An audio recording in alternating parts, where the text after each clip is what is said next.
كل ليلة، سوا كانت الشتا سوا كان البرد،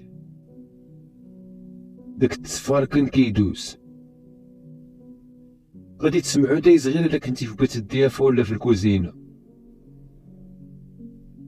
ديما كيبدا في 3 دقائق، كيبدا خافت في البداية ديال الدرب حدا الجامع القديم، وكتسمعو واضح وهو كيقرب حتى كيدوز. كتسمعو خافتو وهو كيبعد في الطريق. مني كنت صغير كنت انا وخويا كنتسلتو من الكوزينة شي مرات في الليل باش نسمعوه. والدينا ما كانش كيعجبهم الحال، وكان كلوس الخا ديال العصايله حصلنا. ولكن المهم هو اننا ما درناش داكشي اللي قالوا لينا ما نديروهش. ما عمرك تطلع على داكشي اللي كيصفر.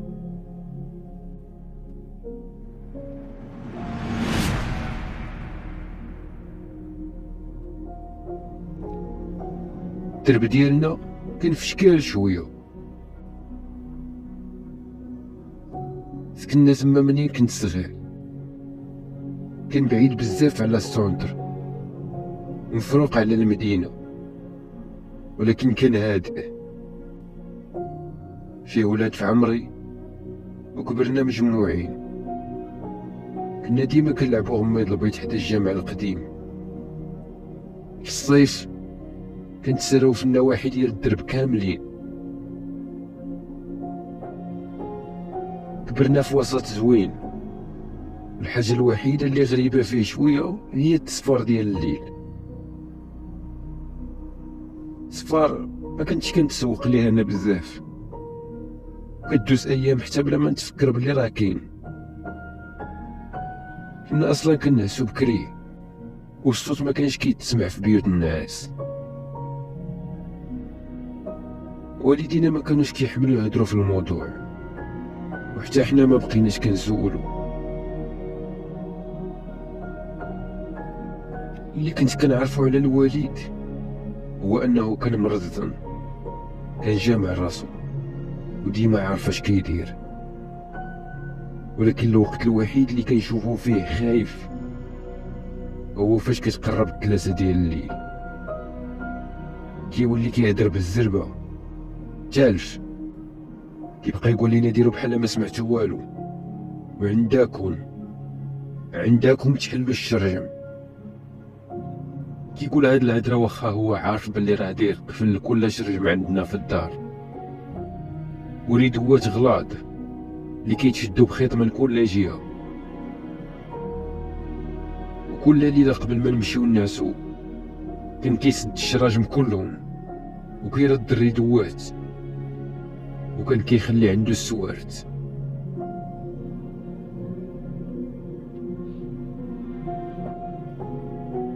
الوالده ما عرفت شنو كان كيبان ليها في هاد التصفار. كنت شي مرات كنشوفها في بيت الضياف مع 3 ديال الليل فاش كيبدا التصفار. ماشي ديما، غير مرات قليله. كنحل الباب غير شويه وكنلقاها غير جالسه تما وكتسمع. كان كيتسمع التصفار كل ليله وبنفس الطريقه.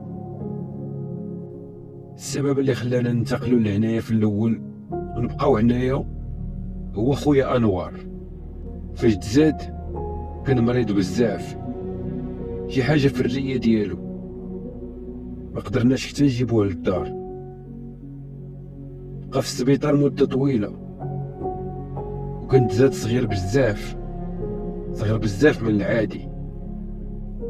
وهذا هو السبب اللي خلانا ننتقلوا لهنايا باش نبقاو قراب للسبيطار. غير انتقلنا هنايا انوار بدا كيبرا دغيا. الاطباء قالوا دوك الادويه اللي كانوا كيعطيوه هما لا يكونوا خدموا معاه، ولكن واخا هكا كنا مستغربين، حيت في الاول كانوا قالوا لنا الادويه غير غادي تعاون ما غاديش تحل المشكل، وغادي خصو يمشي بها سنين.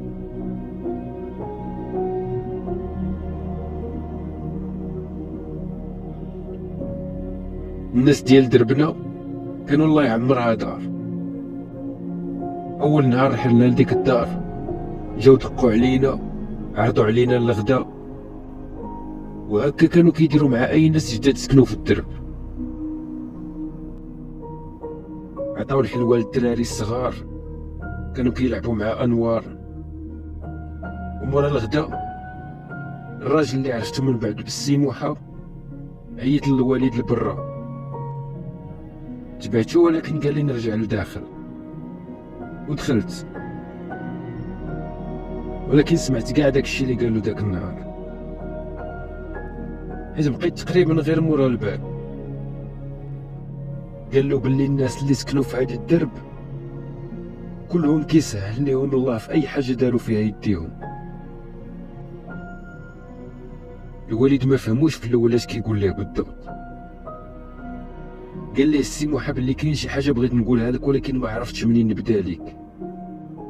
قال لي على التصفار كل ليله 33 دقائق، واللي كيكمل حتى 63 دقائق. قال لي باللي الا سد الشراجم وما طلش في ديك الوقت ما عنده مناش يخاف، وما كاينش شي حاجه اللي غادي تأذيه لا هو لا عائلته. قال لي باللي عرف ناس خرجوا على هذا الطريق وحياتهم ما عمر عاود بان فيها الضوء. قال لي على كسايد وقعوا امراض، موت، حياة مرونة. ماشي كلشي كيموت، ولكن حتى اللي ما ماتش كيولي كيتمنى يموت. الوالد ما فهمش واش كيضحك معاه ولا شنو، طلع له الدم. قال لي الا ما بغيتوناش تسكنوا حداكم هنايا غير قولوها لينا بلاش من هاد الضحك الخايب. عيط لينا من الداخل ومشينا للدار. الوالد ما تيقوش داك النهار، ولكن تزرع فيه الشك. مشى شرا ريدوات وركبوهم. ومورا العشاء ديك الليله، اول ليله ندوزوها في الدار، سد الشراجم وزيرهم بالسلك وسد الريدوات. ديك الليله ما قدرتش نعس، مع ضربات 3 قل 4 مشيت لبيت الكلاس ولقيت الوالد تماك جالس في الظلام وشاد انوار في يديه. قال لي نسكت ونجي نجلس حداه.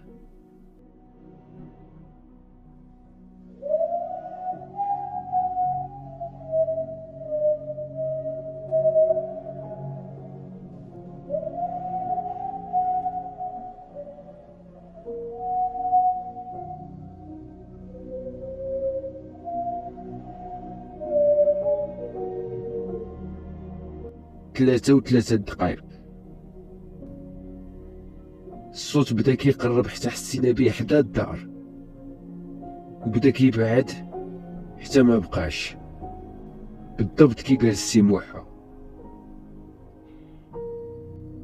ومن ديك الليله وفي كل ليله وفي نفس الوقت التصفار كان كيرجع، كيقرب وكيبعد. الوالد دار القفوله للشراجم وركب ريدوات غلاض، وما عمر ما طلينا.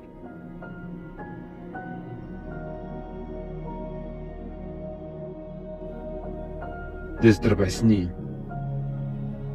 انوار ولا كيتنفس عادي بحال ما عمرو ما كان مريض.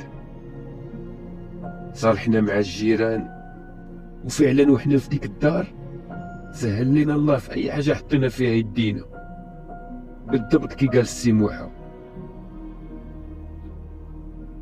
في داك الدرب قليل بزاف فاش كيجيو جيران جداد، حيت ما كاينش اللي كيرحل، علاش غيبغي الواحد يرحل.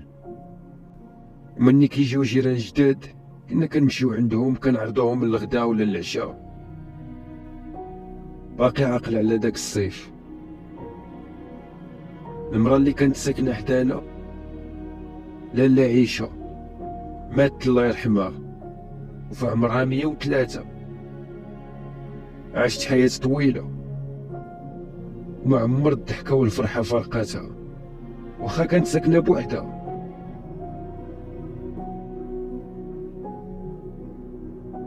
وما كملت حتى شهر حتى بانو جيران جداد. جيراننا الجداد كانوا كيبانو ناس مزيانين، وكيف العادة عرضوهم السي محل الغدا وحتى حنا مشينا. هاد المرة ما سمعتش الهدرة اللي تكالت في الموضوع، ولكن انا متأكد بلي حتى هما سمعوا الهدرة وداروا بيها، حيت دوزو شهور في ديك الدار والامور كانت غادية عادي. كان عندهم ولد في عمره 12 عام، محمد، كان صغير عليا بعامين. مع الوقت تعرفت عليه ولينا صحاب، كنا كنلعبو، كان كيجي كيبات معانا. واحد النهار مو جابتو لينا، قالت لينا بلي راهم غادي يسافروا حيت فوا بغاو يخطبوا ليه ومحمد ما بغاش يمشي معاهم. قالت لهم الوالده مرحبا، ما كاين حتى شي مشكل، يبقى معنا حتى ترجعوا. وداك الشيء فعلا هو اللي كان هادشي في العطله. دوزنا دوك الايام غير كنلعبوا، كنتفرجوا في التلفازه حتى الليل، وكنتعشاو وكنعسو معطلين. فرجتو ليه في البيت معايا انا وانوار. كانت ايام زوينه حتى لديك الليله. والدين محمد كانوا غادي يرجعوا لغد ليه. النهار داز عادي، مشينا للجردة، رجعنا تفرجنا في التلفازة، تعشينا ومشينا ننعسو. غير طفينا الضوء وكنسمعو كيسولني: امين، واش عرفتي شكون اللي كيدير داك التصفار بالليل؟ جاوبتو قلت ليه بلي حنا ما كنهضروش في داك الموضوع. قال لي هو راه عارف، غيكون غير داك السي موحى، راه هبيل شويه. قلت ليه لا، راك غير كتخربق، خلينا نعسو. غنكون نعست غير شي ساعه حتى كنحس بيه فيقني عاود. واش عمرك طليتي؟ قلت ليه لا، واخا نبغي نطل ما نقدرش، راه الوالد كيسد الشراجم كلهم وكيخبع السوارت. قال لي حتى الوالد ديالو كيسد، ولكن راه شاف السوارت قبيله محطوطين فوق الطبله، غيكون نساهم. قلت ليه ما يمكنش ينساهم. خرج من البيت، بقيت كنتسناه، عاود رجع. قال لي سير شوف بعينيك راه نساهم. لحت الغدا ومشيت قاصد نشوف واش فعلا نساهم، وحتى الا نساهم غنمشي دابا نفيق وغادي نعطيهم ليه يخبعهم. خرجت من البيت ومشيت بشويه في الظلام توصلت لبيت الكلاس. دوزت يدي بشويه فوق الطبله باش نشوف واش فعلا كاينين.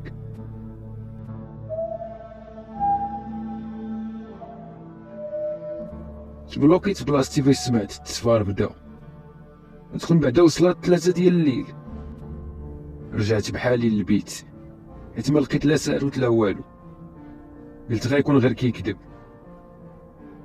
فاش وصلت للبيت ما لقيتوش، وحتى بلاصه انوار كانت خاويه. في ديك اللحظه بالضبط سمعت الصوت ديال القفل اللي في الكوزينه كيتحل.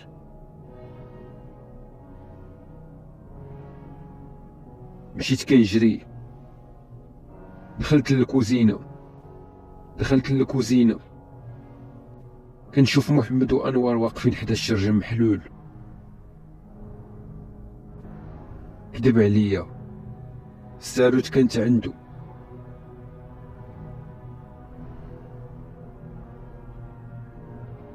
الصوت ديال التصفار كان غادي وكيقرب، وفي ديك اللحظه كان تقريبا وصل حدا الدار.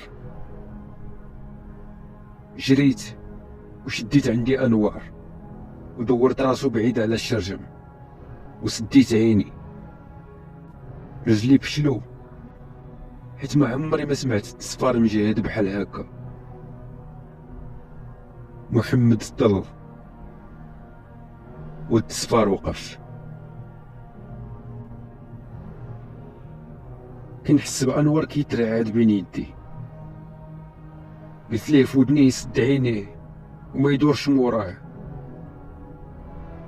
مديت يدي وعيطت على محمد. حتى يدي كانت جامدة وكان كيترعد كتر من أنوار. ما جاوبنيش. بقيت ساد عيني وحاولت نمد يدي للشرجم نسدو، حتى الشرجم كان بارد بزاف. دفعتو سديتو. حاولت ما نفكرش بشنو ممكن يكون مورا الشرجم، ومديت يدي وسديت الريدو. حليت عيني. كيبان لي محمد واخا الظلام ولا بيض كيترعد. عينيه باقيين مبلوكيين على الشرجم. دور راسو لعندي وغوت بالجهد.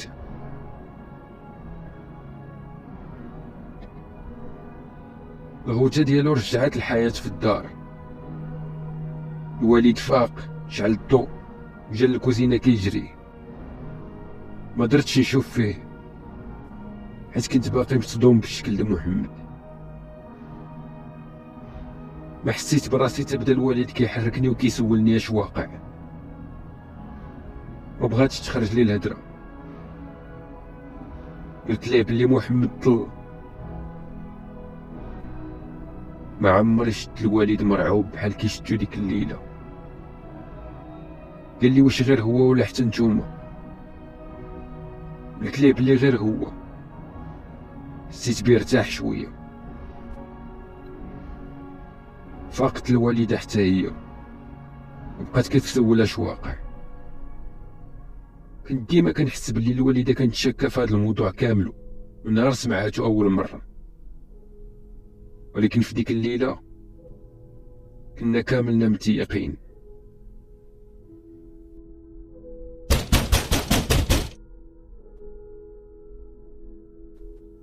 جمدنا كاملنا فاش سمعنا الدقان في الباب. محمد اخيرا نطق بصوت خافت ما مسموعش. ما تحلش عمي عافاك. الوالد قرب ليه وشدو عنده. قال ليه ما تخافش ما غاديش نحلو.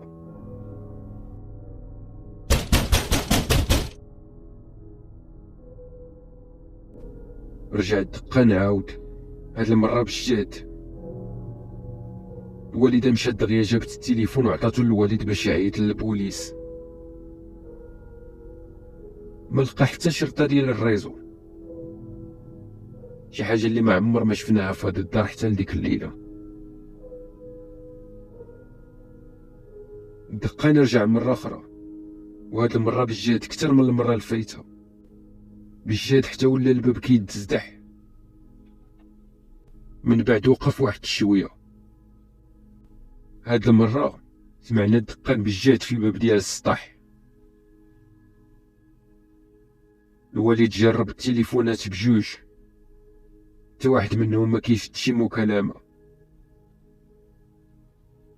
عاود رجع الدقان للباب ديال برا. كيكون بالجهد وكيعاود يرجع بالشوية. كيمشي للسطح كيعاود يهبط لتحت. محمد بقى كيبكي كيغوت. مغنقولها لتا واحد، مغنقول لتا واحد شنو شفت. دقان وقف.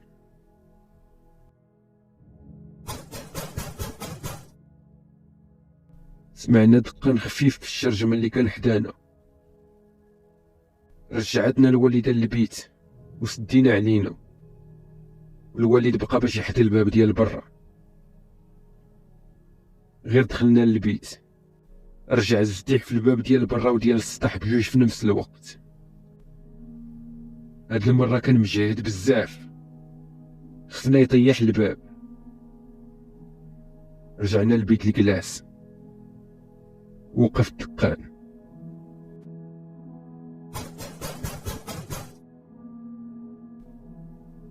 رجع دقان خفيف للشرجم. دقان في الشرجم ما وقفتش ديك الليلة كاملة، حتى واحد ما نعس ديك الليلة. مع أول ضو ديال النهار غتكون 6 ديال الصباح، دقان وقف. تسنينا ساعتين اخرى عاد الوالد حل الريدو على واحد الشرجم. صافطنا رجعنا للبيت وسمعناه هبط حل الباب، مشى دق على سي موحى. ما سمعتوش شنو قال ليه، ولكن اللي عارف هو ان حتى واحد من الجيران ما سمع شي حاجه ديك الليله. والدين محمد رجعوا داك النهار قبل الظهر. الوالد هو اللي دا محمد لدارهم، وانا وانوار بقينا كنطلعو عليه. انوار بقى شاد في يدي داك النهار كامل، كان باقي مصدوم. الوالد تعطل بزاف في دار محمد، وفاش رجع كان معصب، ما قالش لينا شنو اللي وقع مع والدين محمد.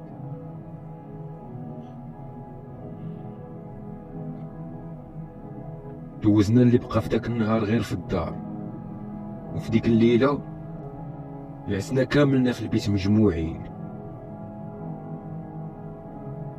دقان ما عاودش يرجع.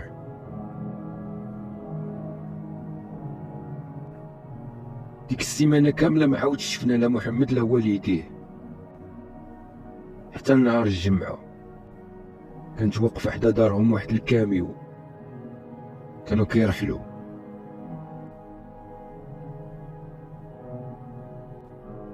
ما عمري غادي ننسى الحاله فاش شفتهم، واخا من بعيد كانوا كيبانوا عيانين، الشوفه ديالهم خاويه بحال ما نعسينش ايام. وقفت انا وانور حدا الدار كنشوفو فيهم، وقبل ما يطيح الظلام داك النهار كانوا مشاو.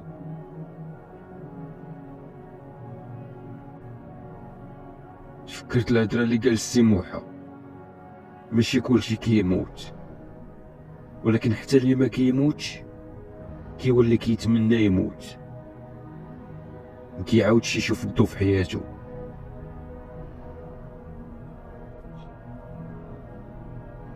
شي مرات كنبقى نشوف انوار كيكبر، عايش حياته عادي فرحان. كنفكر كون في ديك الليله تعطلت ولو شويه، كون حتى هو طل.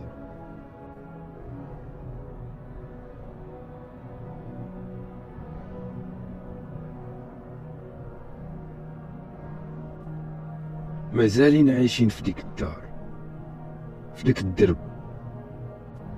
الحياة زوينة، واللي درنا فيها يدينا كيسهل لينا الله، ولكن كنردو البال مزيان، كنسدو الشراجم، حيت التصفار باقي كيدوز كل ليلة.